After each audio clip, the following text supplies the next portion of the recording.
So, welcome to Unfiltered Pride. Today I'm joined by Luna, and I'm really excited for this conversation. And let's get started. Thank you for having me. You're welcome. So, I am a neurodivergent, queer, disabled, non binary author. I recently published my first novel, Meet Me at the Ruins. And I am kind of a late in life writer. I've always written for work, sort of nonfiction articles, etc. But I didn't start writing fiction until I was like 41. So it was kind of a little bit of a shift, a little late in life, and has been a really cool journey of learning about publishing, about self-publishing, and kind of getting into the book community on social media.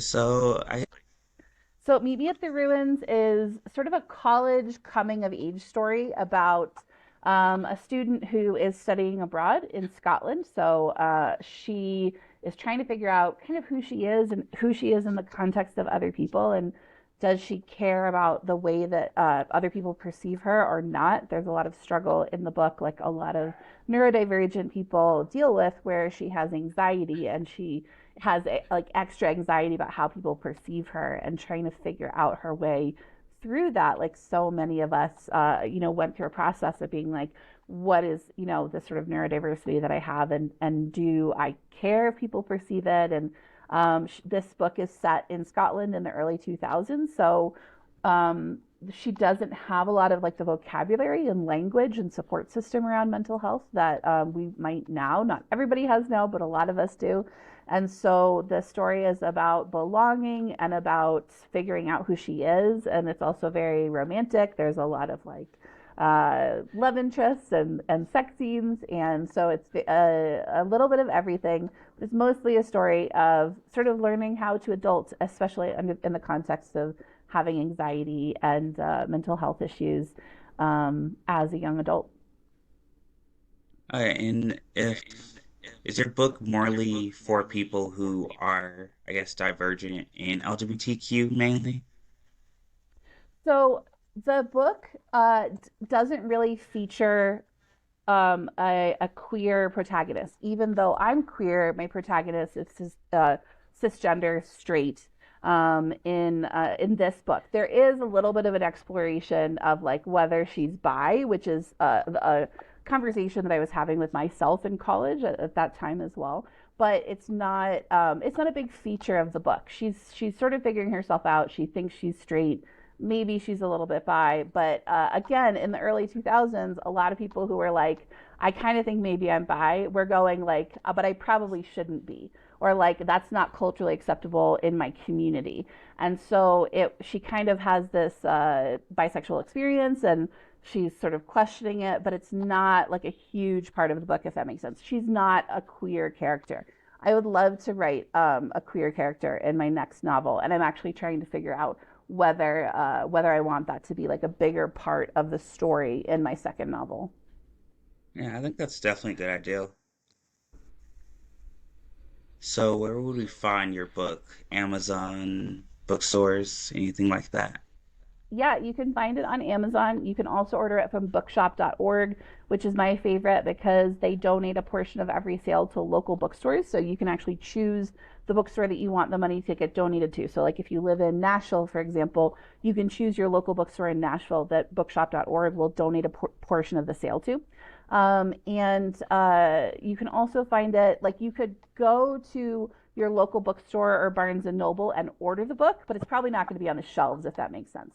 And then the book is in a bunch of libraries, so it's possible that it's physically in your local library, but it's almost certainly available through your local library if you have Libby or Overdrive, which are apps. So like you can read the book, read the ebook, and then some libraries also have it through Hoopla, which is a different library app. Okay. What inspired you, I guess, to write your book? So I kind of came at fiction writing from a little bit of a strange angle. I had not written fiction really since college, I think. But a few years ago, my oldest kid, who was 11 at the time, was like, "I want to write a book. Will you like sit down every week and have like book writing time with me?" And I was like, "Sure, that sounds kind of neat." And so we would go to a coffee shop for like 3 or 4 hours once or twice a week and have like book dates or writing dates. And we would they were writing this story about like wolves and this dark fantasy kind of thing, and I started writing this book. And I had not really I've had a couple of books in my brain over the last like 20 years or so, but interestingly this was not one of them. I just sat down and I was like, what could I write about that I like know a lot about, and also that I think other people might be interested in. And this book just started taking shape really quickly, and I wrote like that with my kid for about almost a year. So 1 to 2 times a week for probably about like 9 months. And then they kind of tapped out. And so I took a pause. And then I came back to the book a few months later and finished it and then did, the enormous editing process and things like that.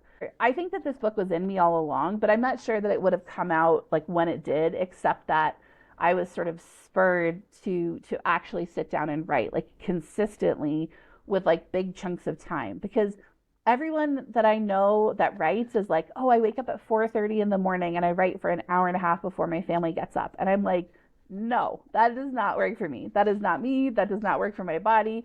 So I kind of thought to be a writer, you had to write every day, like in your own environment. And I learned very quickly I cannot write in my house, like sitting at my desk. I can't write. It has to be like out of the house. I have to have headphones on. I have to have like a little bit of music in them. I have to have like a coffee. It has to have like kind of all these elements. And when I get all those elements right, I can write a lot and I can write really well. So a lot of times people are like, just write every day, even if it's trash. You can go back and edit it. But that's never how my brain works. I'm like, I want to write it good the first time. And then there's like less editing to do on the back end, right?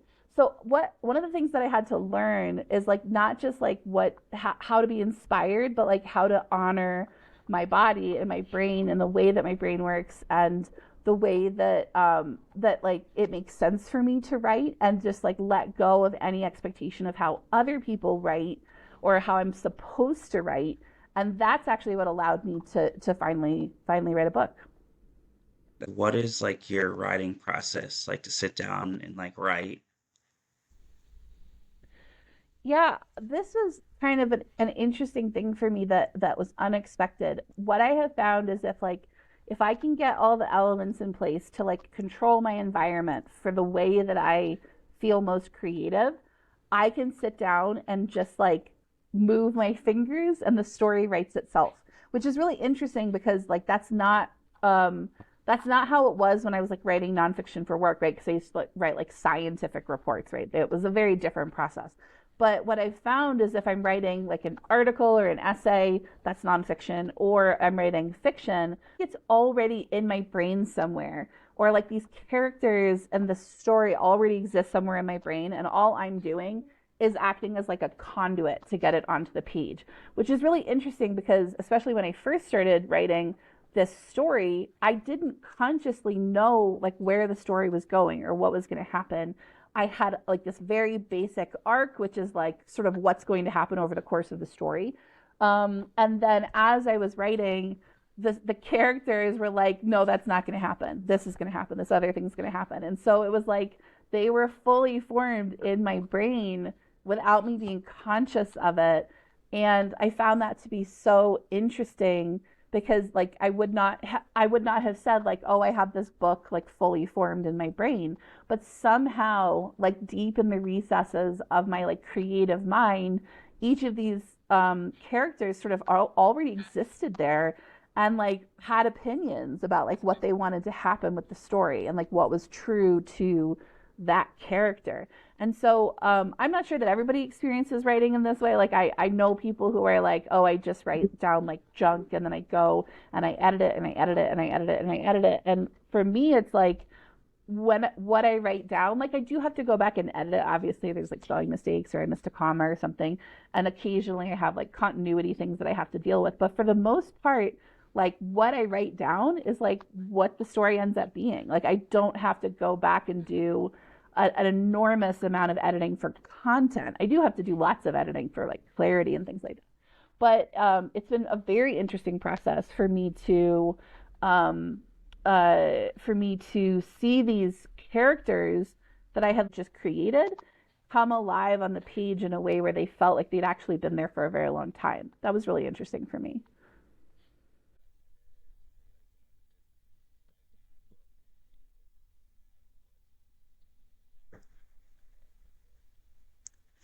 Yeah, and I recently wrote a short story for a contest, and it happened the same way where I was kind of like mulling over it, but by the time I actually sat down to write it, I really didn't have much of a sense of like where it was going. Like I knew the theme that I wanted to write on, and I sat down and I knocked the entire story out in like an hour and a half, like edited it for like 20 minutes and then submitted it. Like I don't know that it's going to win. It probably won't, right? They probably have thousands of submissions, but it's been really interesting to see that like there's clearly like a propensity for writing fiction that I have that I didn't know that I had, and that's kind of a cool thing to learn, you know, midlife, to be like, oh, I actually, as long as like the conditions are right, as long as I can honor all these different sort of mental and physical needs that I have, the writing for me is actually like the easiest part of all of it. Like I did have a point in time where I felt stuck for maybe like a month,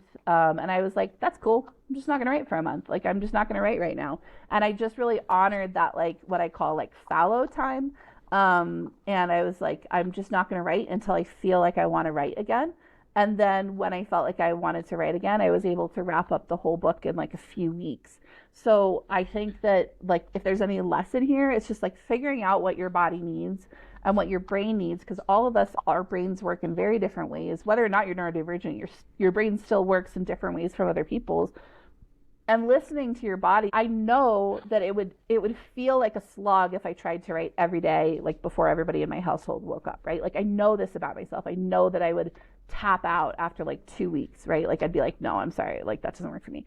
So just like listening to your body and ignoring all of the rules that everybody else says like that you should follow about writing, I think if you can do that, it gives you space to like tap into your own. If you're trying to make everything fit into what other people have told you you're supposed to do, it can be really hard to access that. That's at least been my experience.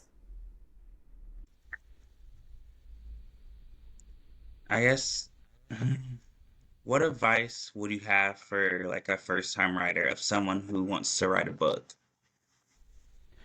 Uh, I have a couple of pieces of advice. One is that I personally wrote my book without the expectation that anyone was ever going to see it. Like if someone saw it, great. But I think that like there's two different ways to approach being an author. You can either write for yourself and then like if people see it, that's awesome. Or you can specifically write to like genre. So like let's say you love romance novels. You can write a romance novel, try and get an agent or try and get a publishing house to publish it and like go for, you know, as wide a release as possible, right? Like you want to be a famous author. That was not my vibe. My vibe was like, I just want to write. I just want to write as a practice. I want to see where this takes me. And then, like, once I was maybe halfway into it, I was like, okay, well, now my goal is to just finish the book over whatever time period it needs to happen. Like, there's no rush, but I do want to finish this. That's my ultimate goal. And then once it's like done or almost done, then I'm thinking about like, okay, where do I want this to go? And I did some querying at the beginning, which is where you like reach out to agents or publishing houses.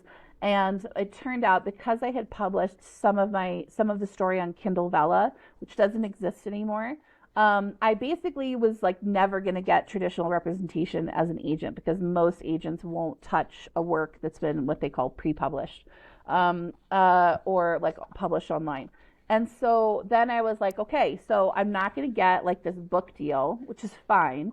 So what's next? Like, do I want to just, I don't know, publish this like on my own website and just like have it be a free download? Do I want to publish it to Kindle Unlimited and just get paid for like the pages read, which is what a lot of authors do. And that's actually how a lot of authors like make money is through Kindle Unlimited. And I was like, you know what? I really want to see my book in libraries. At that point, that's kind of what I wanted. I was like, I love books like this that are like meaty and have some depth to them, but they also have these really interesting characters. That's the kind of thing that I like to read on vacation. Like those are my books. So I wanted to have this book get into libraries. And so that required a bigger push than just like posting it to Amazon and like crossing my fingers, right? So I published it to multiple different platforms and really worked very hard to make sure that it met all the requirements of how to get it into libraries, et cetera. So I think that one of the things that I would say to somebody who's new to this is just like at every step, think about what your purpose is here. Like, what is your goal? Is your goal to have like 1 million people buy your book? Well, then probably you have to write a book that's commercially viable, which means it's kind of like another book that's out there. That's the unfortunate like reality, I think, of like large publishing houses. And if you want an agent, you also either have to just find like a magical fairy of an agent, or you have to basically prove to them that your book is like these other books that were commercially successful. So for me, commercial success was A, not the goal, but B, not really possible because it had been pre-published. Like I was never going to get an agent and a publishing house to do some like huge release. Now, sometimes there are some exceptions where people self-publish their own work and then it gets picked up by an agent or a publishing house and they do like basically a second release. And there are a couple of examples of that happening, but it's very rare. And I think that this is a good practice, is just like at each point, like what's my goal now?